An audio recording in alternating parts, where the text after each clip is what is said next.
Thank you, Bhaskar. Good to do this again. Thank you for calling me. Yeah. And I was joking with Bhaskar that he said, who's in the audience? I said, a lot of people who are building brands who were not even born when you started. So anyway. Well, I have more gray here and no gray inside.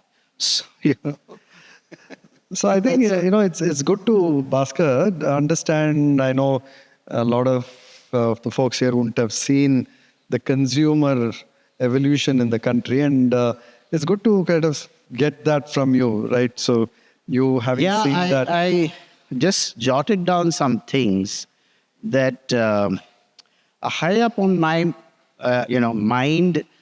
I don't want to go back really. 86 is when we launched. Now that's when you launched the Titan watch brand. Okay.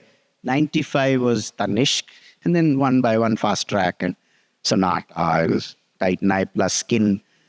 But I think overall, if I were to look at what's happened, the big stories everybody knows: youth, women. These are large chunks of the population who have emerged as important buyers. Right. And the geography, the diversity of the geography, which has now got, those days geography was a challenge because the states had interstate tax and so on. So things like that. The first thing I would say is that there has been economic change, which has been enabled by various governments through regulation, etc., etc. And there is a uniqueness about the Indian consumer. Now, I compare Indian consumer with a Chinese consumer, just in a very different way, okay? If I were to just tell you in brief, China, in terms of the population, was a closed country. They were not influenced, and by design. Whereas we, even when we were in the earlier economy, which is a regulated economy, our minds were not regulated. So through my college days and later, the availability, access to media and information was never restricted. And then, like magic, from Doordarshan, we went to Star and then multiple channels. So many things that have worked on the consumer's mind, in a way, has liberated even more the consumer's mind. So the difference between us and China is what? We have grown on the back of consumerism, consumer goods being purchased and so on. So in terms of behavior, obviously technology has influenced the consumer. The youth have become large consumers. Women have become more confident. But in all this, one thing that has changed between 86 and 2024, actually it was way back, 10 years back, 15 years back, the Indian pride. The pride, not in saluting the flag kind of pride, it's the work that companies have done within India, with product, with services, which has given confidence to Indian consumers to stand up and say, forget a watch, I wear a jacket which is, made in India. So that was not so in those days. So that confidence, it's a more confident Indian consumer. Of course, the rest of it, from a shortage economy to an abundance economy. So consumers' minds have opened up. Youth is very confident. No more guilt in spending. Whereas our generation was always, would weigh. But Bhaskar, what we have seen across brands is that this mass premium and premium has been a tougher nut to crack for Indian brands. There seems to be still a little bit of that intent or aspiration to purchase a foreign brand when it comes to premium. Do you see, I know there is some change in that, like you said, on the pride element. Do you see that enabling a little bit of shift there? And what's your thought? I think it's a gradual but definite shift. Here is what, if I were to take the journey to luxury, Yeah. I differentiate between luxury and what is known as bridge to luxury, premium, and the rest of it. So if you're just talking, maybe, okay, you can. So again, I compare with China. Everybody talks about the Chinese watch market being $5 billion and ours not being so big. The shift in China happened with luxury watches in that category. It's happened in automobiles as well. They just lapped up. Indians have been slow at adapting, embracing that journey. One, of course, is obviously because of the, income, the wealth, the gradual nature in which we are still at whatever, 2,500 or whatever. The other thing is very different is Indians' value consciousness is much sharper than I believe, at least the consumers I have seen. At every price point, that kitna deti hai is a very strong, it's in the mind, So it doesn't matter which luxury. I'll give you one example, Prashant, and then I think it'll kind of come alive. The biggest brand globally in jewelry is Cartier. Let's say Cartier. Cartier sells nothing in India, and I'm not saying that we still respect that brand. Why? Because when the woman walks into the store, what is the price of gold today? What is the making charge on your product? However beautiful the design is, and you kind of say, it will make you the, Jodha Akbar, etc., etc. Finally, she'll again say, why is the making charge 27%, whereas, the neighbor jeweler is. So that value consciousness is very high. So you can't, if I were to be, uncharitable, you can't command a multiple on the material cost, which is 6, 7, 8 times in India. Again, so there is a whole, at every price point, I guess the big takeaway is there is a math in their mind, and you can't defy that just saying, as a brand, you need to pay this. There are people who do pay. But I think it's a very small segment, right? Like you said, in China, it looks like people were willing to just go all. Yes, they got into money. Yeah, and they just spent that money. And the labels mattered. The labels mattered. I'll give you, even in India, if you were to take Coimbatore, and I'm not being uncharitable to the other parts of the country, which I won't name in Coimbatore, the guy will want to know what is inside the car, the kind of engine, the kind of power, rather than what is the brand outside. In other parts of the country, they would want to know what is the brand outside rather than know what's. So there is a value-seeking Indian consumer. Even in watches or luxury goods which are transportable, he will see the watch here and then he'll figure out whether Dubai, Singapore, Nepal or Sri Lanka is the best store to buy because 20%, 30%, whatever the discount he can get. So true. I mean, so in a sense, a lot has changed in India, but a lot hasn't changed. I think this probably has been the same from the 90s to the 2000 and looks like it's something that we got to the value consciousness is very high and value, seeking value at every price point, including at very high price points. Correct. No, it's great.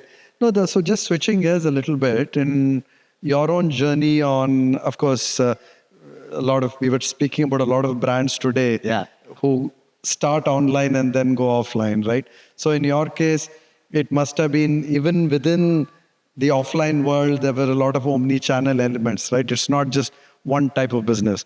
So there, I think some nuances on modern trade, and I think that's been a little bit of a tricky one for a lot of our entrepreneurs. So yes, I was here, listening to the previous So just your thoughts on. I think he said a very, very right thing, which, we have been experiencing over years. channels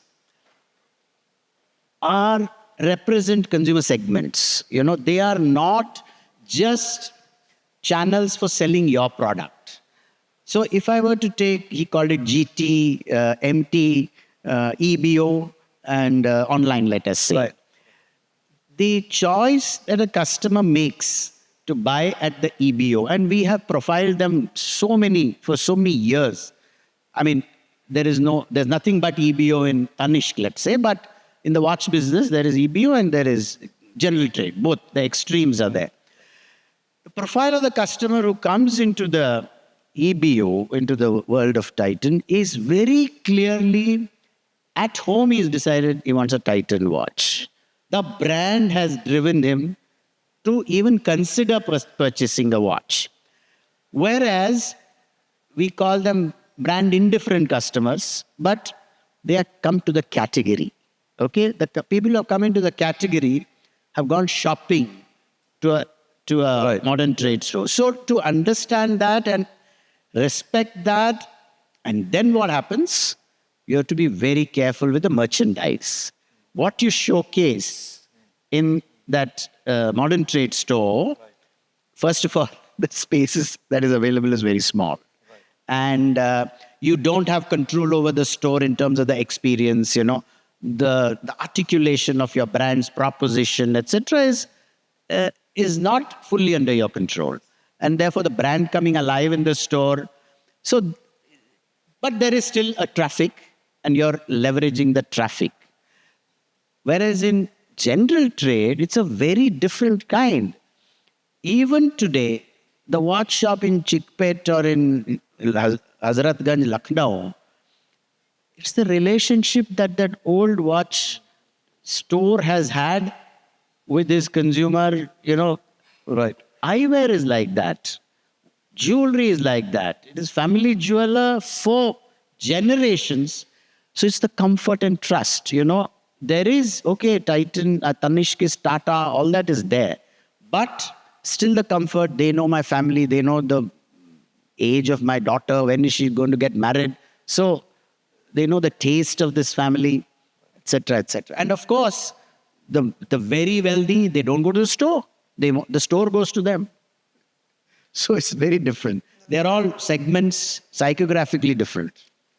So the new form, I don't know if you've discussed that too much, but the Zudio, Yes, that in trend. Yeah. the trend Zudio kind of journey, and stores like Decathlon, which seem to have created a very new, all-in-one ownership of every category, every element, but for a particular customer. Yes. Right. Do you see that as more of a trend in India? And it kind of caters to the value-seeking element that you spoke about, Yes. right? Very strongly. So just wanted to get your thoughts. See, the one is the value seeking. I'll tell you a very wrong strategic error we made in one or two brands, Sonata, Gold Plus, these were the two brands years ago, that the value-seeking customer is not style-seeking. Yeah, It's an assumption yeah. you make. And therefore, the aspiration to adorn yourself versus just to buy a watch for timekeeping or functionality or water resistance and so on and so forth. And in the case of Gold Plus, low making charge and, traditional local design, let us say. Right. All that were assumptions which clearly was not the emerging India. I mean, we made a lot of money on Sonata, but slowly changed. And it was Fast Track which taught us that wherever you are, it's when you go to rural India and you travel in that bus, from Rajamundry to some small town, everybody is in T-shirt and Keds. The brand of Keds is not important, but that look is what matters. And therefore, the Studio value proposition is style at a terrific price which is unbelievably good, and a store experience again, they've really killed it, yeah. which is really masterly, large store. In fact, now we are not happy even with 7,000 square feet. It's like 12,000 minimum square feet. High street and zero online presence. Yeah, that's A choice that has been made. Say, and why is that choice being made, Bhaskar? I mean, if you can. well, the jury is still out. The view that an online customer is a discount-seeking customer. Yeah, so we've discussed this enough, actually. And therefore, it will. The view is that we will provide access as convenient an access and as short a distance as he or she needs to travel, but a terrific store experience, a terrific merchandise experience, and display and comfort or whatever else.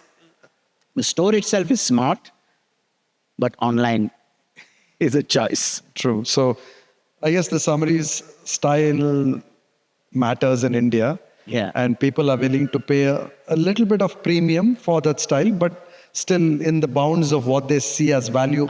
No, Prashant, I think everybody wants style. Everybody wants style, as in there is a relevance of what he thinks or she thinks is fashion and style. Right. And all that is influenced by social media, no? So you don't want to be seen as not belonging. So it is almost a fear, certainly amongst the. I thought 100 times before I decided what to wear today. All these guys are there, be like, should I wear a suit? Should I wear a Modi jacket? Which watch should I wear? All these guys, who are going to look at it. I don't know. Maybe I'm like that, but. So I think the other aspect is this Indian aesthetic and Indian design and Indian heritage.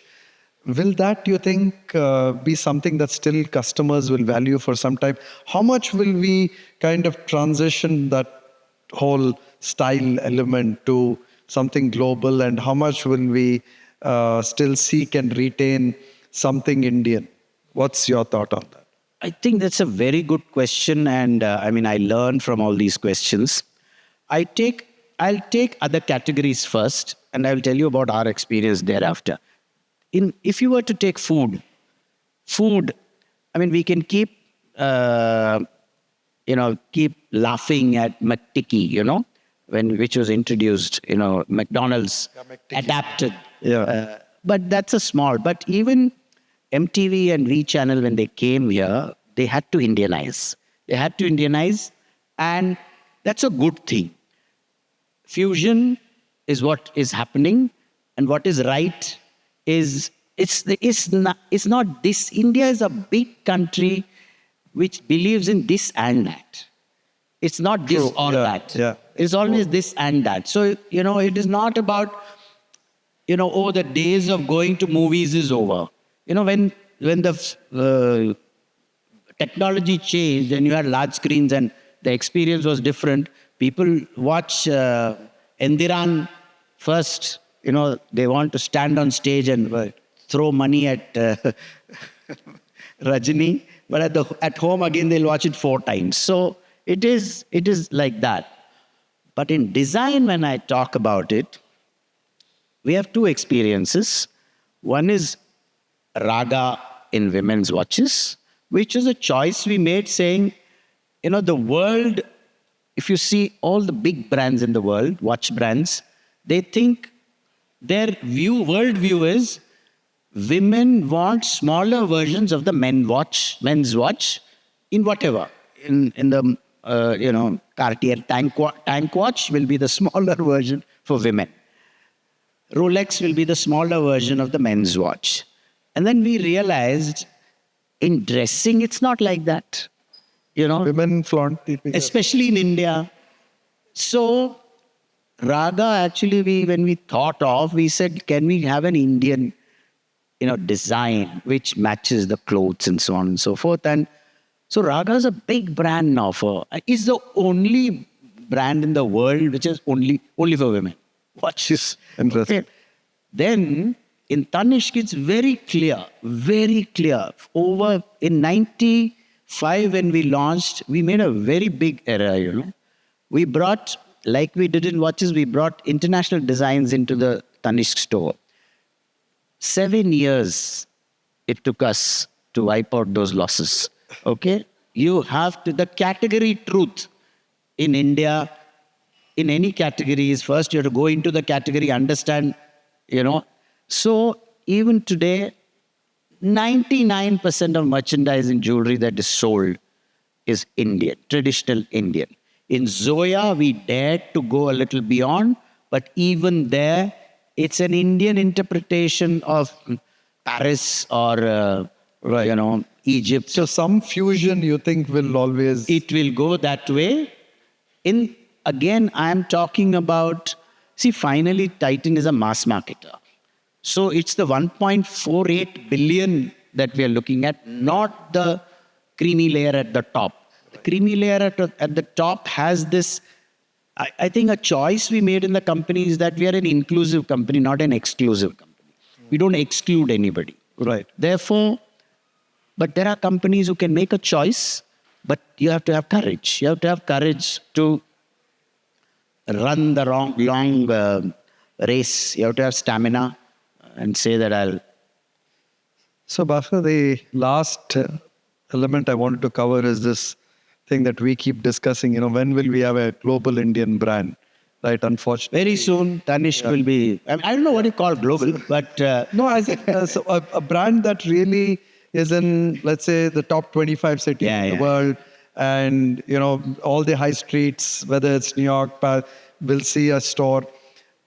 I'm hoping 10 years from today when we do this, I don't know who will be doing this fireside, but they'll be talking about how many Indian brands are global. That's right. But what has kept us away from being able to get to that point? It's a bit of a long answer, so I'll bring... maybe that's the last... I'll bring the theory in first and then our actual... Sure. Let me begin with the last bit, which is what is really global, okay? Is it global recognition? Is it global footprint? Is it global sales? So in the mid-90s, when the whole Tata group was going global, we were also asked to go global. But we made a choice saying, first of all, our balance sheet can't afford, we can't go global to 183 countries, the Procter & Gamble's and all will claim all that. Cook. So we said we will make a choice and learn from global, which means global excellence. So when you play in the global stage, you become sharper, your quality becomes better, your product design becomes much more acceptable. But the biggest insight was, sooner or later, Indians, and they were already traveling, will be exposed to global brands. And will you be in their consideration set at all? Not that you'll be the top of mind, but that a Titan watch sells in Dubai or in Singapore gives you a little bit of credibility saying, okay, So that was the platform on which we went global. And it's kind of crept forward in watches. But we made a huge, courageous effort going into Europe with a big belief. It is your belief that takes you global. And what you said, the pride that Indians felt when they saw in Paris, Place Vendôme, the Titan, hoarding, people said, wow, it's great. But that wow was like 132 crore hole in our balance sheet, okay? So you have to have the courage. You want the wows, fair enough, but so we had to whittle it down and close it. Now, but that was a dream which we didn't want to give up on. So I just want to play back into Dhanteras of 2023, which is the big day. So when in the late 90s, when we used to go to Champs-Élysées, we used to look at the Louis Vuitton store and say, wow, there's a queue outside to get in. That's the kind of brand, you ought to be. Much later, we realized that they were not allowing people because not enough people inside to serve them. But leave that aside. I mean, it's a great brand. So on Dhanteras Day this year, the Dallas store had queues outside the Tanishq store. Wow. I wanted to show that picture, So everybody was so proud, saying, now, is that global?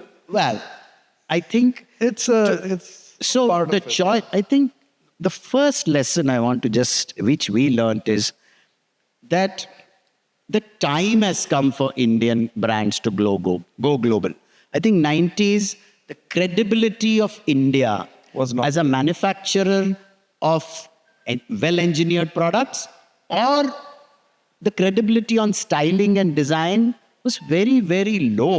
We had achieved some level of credibility in software, and even, Bharat Forge, Kalyani, Baba Kalyani, going global, all those pharmaceuticals, but not in these categories.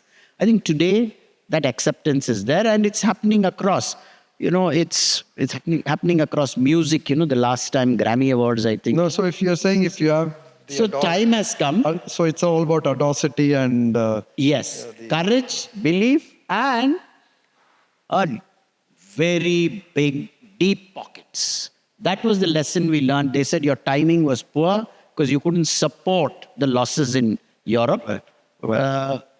The cost of brand building, and it is a brand-driven market, even though we may say, product first and then brand later, but it is... Thank you. So I think we're almost out of time. Maybe one or two questions from Rishika here. Yeah.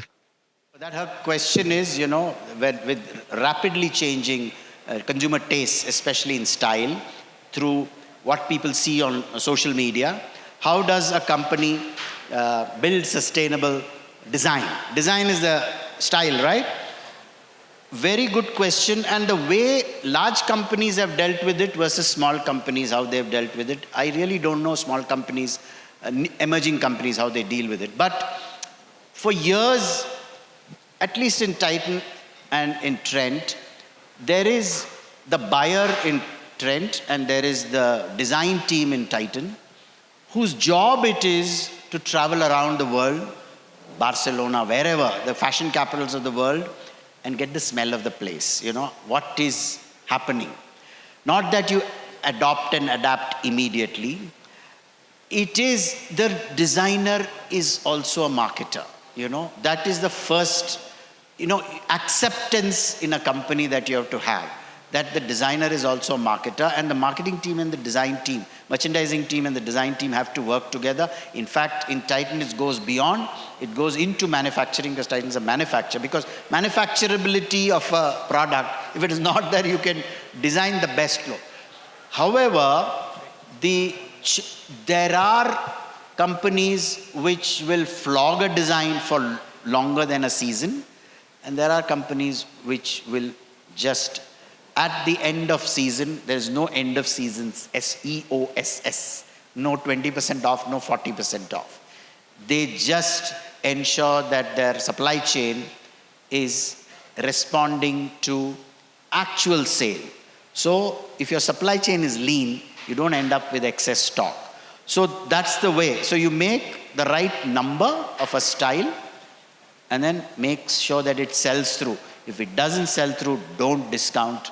I guess the question was a little bit around the design language. Yes. How do you keep that consistent while these trends and what...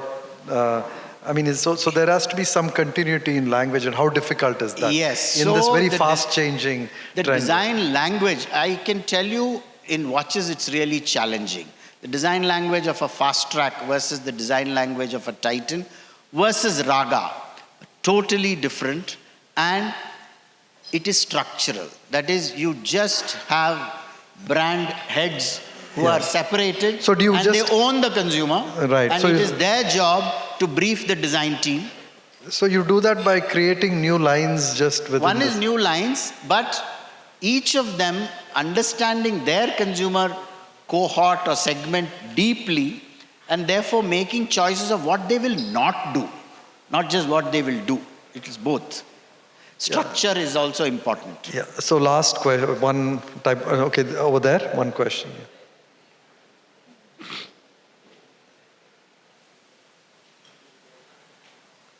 Where? No, over there. Okay. Hi, I'm Rupesh. Just one question. While we celebrate Titan and such an amazing company you all have built over the years, the Indian love for the gold as a category has been an amazing tailwind, if I may kind of call, for the sector. And of course, the unquestionable brand equity of the house of Tatas. My question is to both of you actually. What is the one advice, apart from a patient capital, would you give to someone who's trying to build the next Louis Vuitton, which you mentioned, which also enjoys $86 billion of global sales and very high profitability on that balance sheet? In the jewelry category? Is it in a specific category that you want to see? Louis Vuitton started with some base capability, right, in a category. So, is there a category that you have in mind? I mean, luxury home decor. Luxury home products. Yes, correct. Luxury Home. Indian. Luxury Indian home products. Okay. Of a very For the Indian home. For the Indian home. Indian Yes, home. correct. I should imagine that the Indian home is a hugely potential category, no doubt about it. I think we have a long way to go, starting with quality itself, of product quality. Whether you look at furniture, furnishings, and it's a highly unorganized market as far as I see. So the space, what I think Tanish did to an unorganized market, which is bringing certain level of transparency, quality transparency, price transparency, is, I don't know this category, but I think it's sitting potentially as waiting for transformation. Beyond that, it's complex because the supply chain, there's no large manufacturing. I think most furniture, for example, is imported from Malaysia and Indonesia and so on and so forth. The Indian supply chain is not yet mature enough, is my guess. Yeah, so I think I agree with a lot of what Bhaskar has said, but I'll just add that it's a very broad category. And you have to stand for something in that category, and it's very difficult because when people think home, it's everything from the kitchen to their living room to their bedroom, right? It's a very, very large swath of products that you have to excel in. And if you see Louis Vuitton or any of these companies that created product, they kind of anchored around something that it could be a handbag, it could be their shoes, it could be there's one or two products on which you need to anchor. And I think the one area that I've seen brands do well is in the leather living room sofas, and there have been brands in India. I don't know if I would kind of peg them at the level of Louis Vuitton, but very, very comparable to what I would call luxury, beyond premium. And they have done well because I think they're focused on a category. So that would be my advice to you. Focus on a home category which is high value and where people are willing to recognize and flaunt that style. When people come home, it should be visible, and it should, if it's in your bedroom, nobody's going to pay for it. If it's in your living room and you can flaunt it, maybe you can do it. The other option is perhaps a consumer education platform, which means if you create a platform that all these categories are so underpenetrated, so underinformed is the consumer. So if you can get, the consumer to go through your platform and say, okay, this is a choice I make. I get 6 different types of. It's going to be a very big challenge, but it's a possibility. Whether you want to choose your bathroom fittings, light fittings, color, Asian paints, or Kansai Nerolac, or Berger, it can be. Sure. Thank you very much. I think we'll wrap up. Thanks so much, Bhaskar. Thank you. It's always a pleasure. Yeah.